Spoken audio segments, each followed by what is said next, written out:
ஹவுஸ்மேட்ஸ்க்கு யாரு சமைச்சு போடணும் அப்படின்னு ஹாட்ஸ்டார்ல கேட்ட கேள்விக்கு பெரும்பாலான ஆடியன்ஸ் கொடுத்த பதில் படி சௌந்தர்யா சமைச்சு கொடுக்கணும் அப்படிங்கிற மாதிரி ஒரு ஆக்டிவிட்டியை பிக் பாஸ் கொடுக்குறாரு.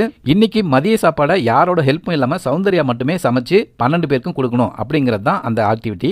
யாருக்கிட்டையும் ஹெல்ப் கேட்காம 12 பேருக்கும் மதிய சாப்பாடை சௌந்தர்யா சமைக்கிறாங்க. அவங்க செய்யற ரெசிபி புளி இனிப்பு குழம்பு. அந்த புளி குழம்புல பட்டர், லவங்கம், ரசப்பொடி, கரம் மசாலா இது எல்லாமே போட்டு புளியை கரைச்சி அந்த புளியை வடிகட்டாமையே குழம்புல ஊத்திருக்காங்க. அதுலயும் 12 பேருக்கு 12 தக்காளின்னு கணக்கு வச்சு குழம்பு செஞ்சிருக்காங்க பாருங்க. அதுதான் அல்டிமேட். மசாலா எல்லாத்தையும் போட்டு கொதிக்க வச்சவங்க அதுல உப்பு போட மறந்துட்டாங்க போல. அப்புறம் உப்பு போட்டு எல்லாரும் அதை சாப்பிட்டாங்க. ஆனா நல்லா சாப்பிட்டு செம்மையா கலாய்க்கிறாங்க சௌந்தர்யாவை. ஆனாலும் எல்லாருமே சாப்பிட்ற அளவுக்கு தான் செஞ்சிருப்பாங்க போல.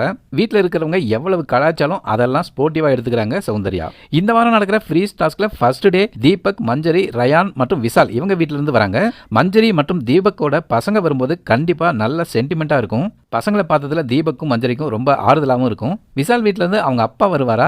ரொம்ப நாளைக்கு அப்புறம் விஷால் அவங்க அப்பா கூட பேசுவாரா? வீட்டில இருந்து வந்தவங்க இவங்களுக்கு என்ன ஹிண்ட் கொடுத்துட்டு போக போறாங்க? பொறுத்திருந்து பார்ப்போம்.